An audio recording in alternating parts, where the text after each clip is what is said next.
عليكم حبوباتي، مرحبا بكم في قناة أمينة المطبخ الصغير. نبدأ بالصلاة والسلام على الحبيب المصطفى عليه أفضل الصلاة والسلام. كما راكم تشاهدوا في الفيديو البنات، اليوم جيتكم بهذه التحلية ولا فلون المقاهي اللي راهو داير حالة في مواقع التواصل الاجتماعي. جيتكم بوصفة جد اقتصادية وسهلة وسريعة التحضير. راح نديرو هاد الفلون المقاهي تاعنا، راح نديروه بالبسكويت ولا بالكاطو، ما حاش نديرو بالجنواز. يعني الجنواز البيض راهو غالي، ما نقدروش ان نديروها. بالنسبه للبنات يعني الماكلات في البيت تقدروا ميم تستعملوها كمشروع تجاري في رمضان، يعني راح يدخل لكم ربح وافر. نروحوا لطريقه التحضير والمقادير تاع هاد الفلون تاعنا ولا هاد التحليه تاعنا. هنا واش نحتاج؟ هنا عندي شكاره حليب، السعه تاعها 1 لتر. هنا ثاني عندي السكر، عندي علبه فلون فاني، عندي مايزينا، وعندي 2 علب بسكويت. يعني بسكويت هنا تستعملي اللي حبيتيه. وبالنسبه للبنات اللي راح يستعملوها كمشروع تجاري كما قلت لكم، يعني استعملوا النوعيه الرخيصه في البسكويت هكذا باش تصيبوا النصيب تاعكم من الربح. هنا واش راح ندير؟ راح نجيب هذيك الحليب تاعي، راح نفرغ كميه هكذا في بول، والكميه الباقيه راح نفرغها في كسرونه بهذه الطريقه. هاي ليك. هنا واش ندير؟ راح نجيب هنا سنيوه تاعي اللي راح ندير فيها، راح نجيب هذاك البسكويت تاعي وراح نبدا نغطس هذاك البسكويت تاعي في الحليب، ونجي هكذا نستفو هكذا في السنيوه تاعي. هنا السنيوه تاعي في الطول تاعها 30 والعرض تاعها 20 سنتيم، يعني 30 على 20 سنتيم. هذه اللي راح نديرو فيها ريتله حليب. هنا نجي نشمخ هذاك الحليب عفوا البسكويت تاعي في الحليب بهذه الطريقه، ونجي نستفو بهذه الطريقه. انا كنت درت الطبقه الاولى، راح نجي نزيد ندير الطبقه الثانيه، راح نديرو 2 طبقات من البسكويت بهذه الطريقه كما راكم تلاحظوا. نشمخوه في الحليب ومن بعد نحطو هكذا بهذه الطريقه.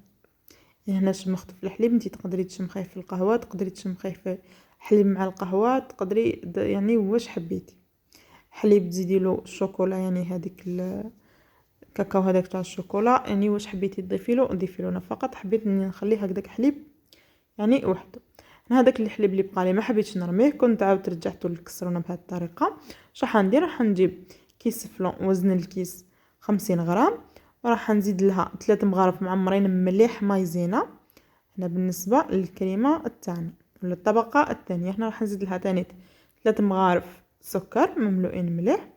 هنا جاتني درت لها 3 مغارف السكر عفوا، جاتني الحلاوه تاعها معتدله. اللي تحب تكون حلوه بزاف تقدر تزيد المغرف الرابع. راح نحطها فوق النار مع التحريك المستمر حتى نحسوا الكريمه تاعنا اتقلت. هنا بعد ما تقلت لي الكريمه تاعي كنت فرغتها في هذاك فوق هذاك البسكويت، مي هذاك كنت حس بروحي راني نصور مي ما كنتش نصور، يعني انا فرغتها ديريكت فوق هذاك البسكويت. هنا نجو للطبقه الثالثه. واش راح نديرو؟ راح نحكمو كسرونه ندير فيها 3 مغارف سكر، يعني سكر حبيبات.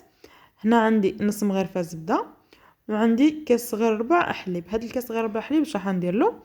راح ندير له مغرفه معمره من المايزينا، يعني هو بارد هذاك الحليب. وراح نخلط بهذه الطريقه هاي ليك، ونروحوا نحطوا هذاك السكر تاعنا فوق النار حتى يعني نبقاو نحركوا فيه حتى يولي لنا كراميل.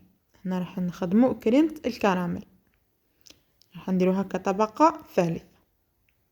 هاي ليك راح نحركوا هذاك السكر تاعنا يعني مع التحريك المستمر حتى يذوب لنا تماما، نتحصلوا على كراميل بهذه الطريقه. لاحظوا يعني نذوبوا مليح هذاك السكر تاعنا، ما نخلوش كامل هذوك الحبيبات بهذه الطريقه كما راكم تلاحظوا. هاي ليك. راح نزيد هذيك نص مغرفه من الزبده ولا المارغرين، وراح نحركوا بهذه الطريقه، يعني التحريك كما قلت لكم المستمر هكذا باش ما ينحرقش معنا هذا الكريم كراميل. راح نجيب هذاك الحليب تاعي اللي كنت درت له مغرفه مايزينا، راح نعاود نحرك هذاك الحليب تاعي، يعني المايزينا راح تحبط لي بطبيعه الحال لتحتها، راح نعاود نحرك ومن بعد نفرغ. هنا البنات يلزم تكون النار متوسطه حتى القليله هكذا باش ما يتحرقش معكم الكريم كراميل تاعكم. لاحظوا راح نحركو ونحاولوا نذوبوا مليح هذاك الكراميل تاعنا بهذه الطريقه. هاي ليك بهذه الطريقه كما راكم لاحظتوا. هاي ليك هنا هاي وجد الكريمه كراميل تاعنا. هنا بعد ما حكم روحو هذاك الفلون ولا الكريمه، وراح نجو نفرغو فوقهم كريم كراميل بهذه الطريقه. يعني هنا انا فضلت اني ندير كريم كراميل من الفوق، عطات لي نتيجه رائعه وبنه ولا اروع. المهم نتوما تقدروا ميم تستغناو عليها وتقدروا تتعوضوها ديكو جيل بذوق الكراميل. يعني ذوق الكراميل راح يتماشى بزاف مع الفلون فاني. بهذه الطريقه راح نمشيو مليح كريم كراميل تاعنا من الفوق بهذه الطريقه كما راكم تلاحظوا. ليك هنا راح نجي نقسم، يعني هنا قسمتهم الى قطع كبيره. يعني هنا القطع انتي تتحكمي فيهم، انا فضلت اني نقسمهم الى قطع كبيره، وانتي كيما حبيتي قسميهم قسميهم. بالنسبه للبنات يعني اللي قلت لكم تقدروا تتخذوا يعني هذه الوصفه كمشروع تجاري، يعني تقطعوها بهذا الشكل، يعني هكذا هذه الحبه تكون معتبره. هنا واش راح ندير لها؟ انا فضلت اني ندير لها تزيين بسيط كريم شانتيي بهذه الطريقه. كنت حكمت كاس كريم شانتيي، درت له كاس صغير ربع ماء بارد، وكنت ضربتهم بالباتور يعني حتى تحصلت على هاد الكريم. هاي ليك بهذه الطريقه. واش راح نزيد لهم؟ راح نزيد لهم هكذا رشه خفيفه من الكاوكاو هكذا مدشش، يعني كما قلت لكم التزيين يبقى اختياري. يعني فضلت اني نزيد لهم هذا، ندير لهم هذا التزيين عفوا. نتوما واش حبيتو، يعني ما تقدروا تستغناو على الكريم شانتيي، تقدروا ديروا غير هكذاك الكاوكاو وحده. هاي ليك هنا راح نجي نقسم معكم حبه هكذا باش نشوفوا، ولا قطعه هكذا باش نشوفوا فلو المقاهي تاعنا كيفاش جا. يعني درناه بدون جنواز، يعني بطريقه سهله ومبسطه ومقادير موجوده في كل بيت.